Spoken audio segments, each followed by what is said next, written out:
I am making cake pops using my Babycakes cake pop maker. It's really easy. It's kind of like a waffle iron. I have it preheating, and you can see you just put dollops of cake batter into the wells, close it up, and makes perfect little cake balls. I've already made the batter. This is just vanilla cake pop recipe from the Babycakes recipe book.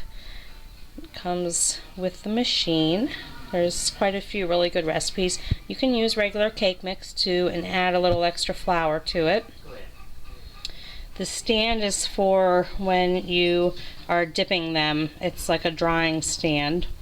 I just used a wooden skewer to take the cake balls out of the machine when they're done, and I find that the Pampered Chef small size scoop dispenses the perfect amount of batter, and you'll just have to, work with whatever you have at home. But that's just a little tip if you make these often. And I'm gonna go ahead and fill this.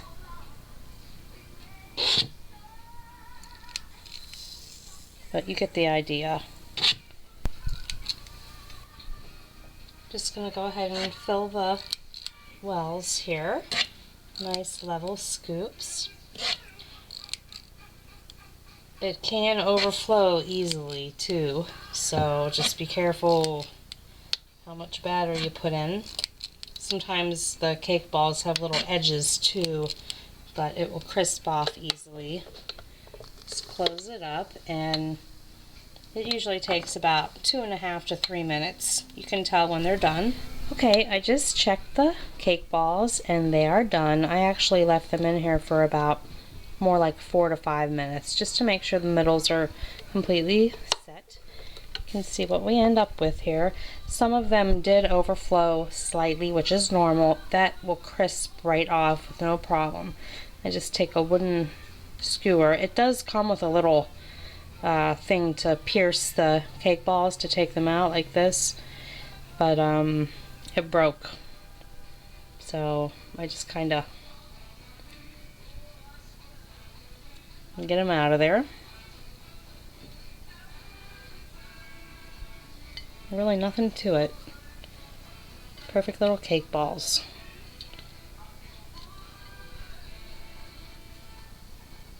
That one looks like a planet. Okay, never mind. Anyhow, I'll get these out of here. What I do is I let them cool and crisp off any edges, and I usually put them in the freezer for about 15-20 minutes. Now we're going to talk a little bit about dipping and decorating.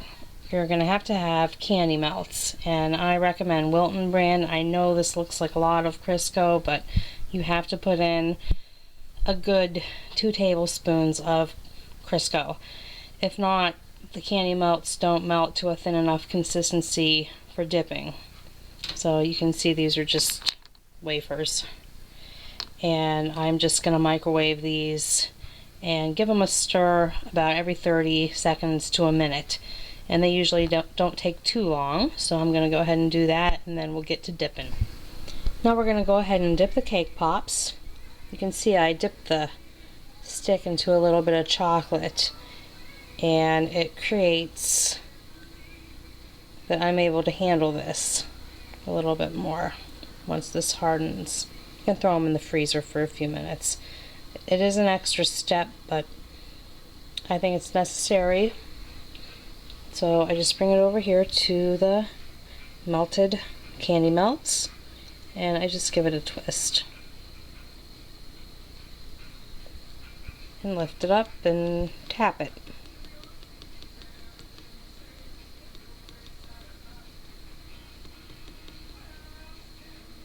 That's it. Looks pretty good. As for the lollipop sticks, you can buy all different sizes. It's up to you, whatever project you're doing. I find that the smaller ones work just fine. So if you have any type of flaws, you can just hide it with sprinkles. These are for a Halloween party. Just gonna cover them up with some sprinkles here.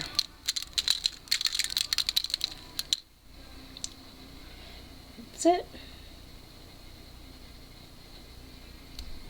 Oops, had a drip there. Place it into the stand to dry. And I also did the same kind of technique with the chocolate. I made some pretzel rods, dipped in the white chocolate with the sprinkles too. So that's it. Baby Cakes Cake Pops.